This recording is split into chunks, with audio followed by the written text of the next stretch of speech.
Revolutionary talk for revolutionary times. Promoting peace, liberty, and prosperity around the clock. LibertyTalk.fm.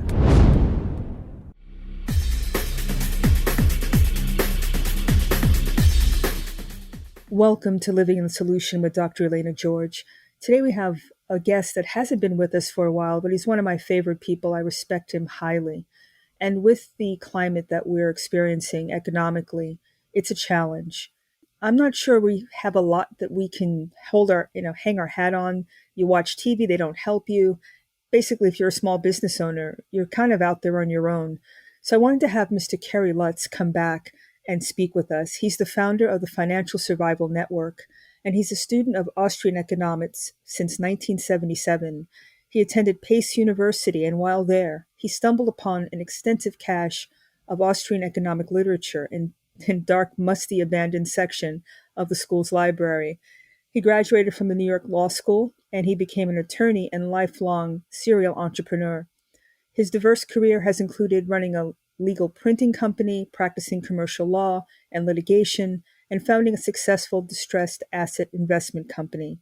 After the 2008 financial collapse and the continued global economic deterioration, he realized that people needed a reliable resource for accurate information.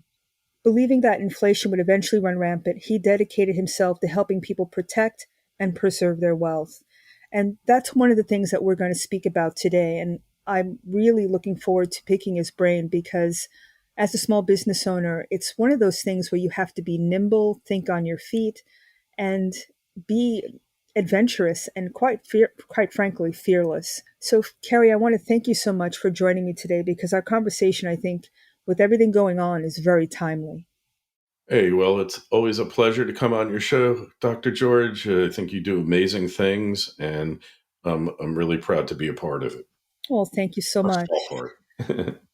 Now, let's talk about the overall economic situation that we find ourselves in. I know that the U.S. credit has recently been downgraded.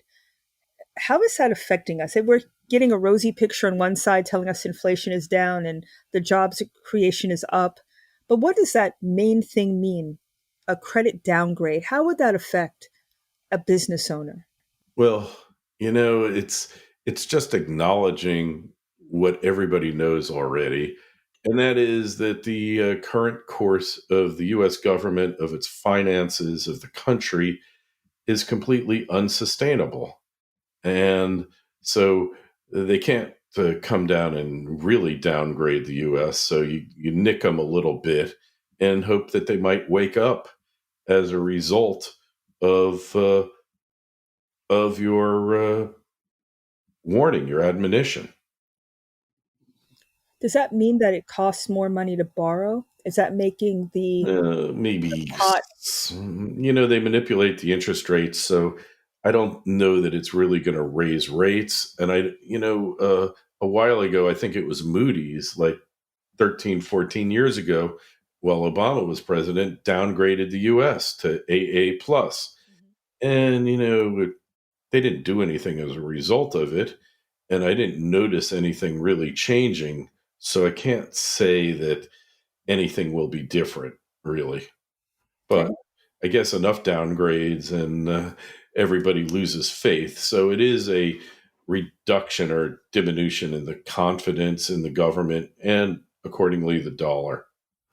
And that's another change that we're noticing. We've seen BRICS come online, the consortium of other developing and non-developing Western countries. Is that really, how does that affect us or anybody using the dollar for that matter?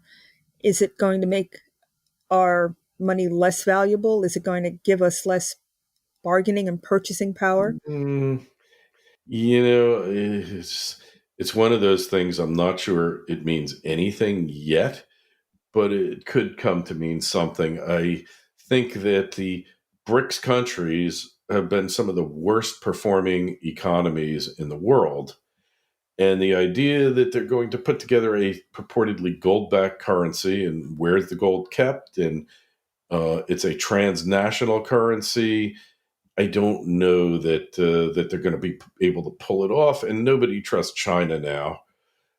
China, has just done some god awful things, as the U.S., but even worse than the U.S. To my knowledge, we don't have any camps where they do forcible organ donations in the U.S. Maybe we do, but I haven't heard about it.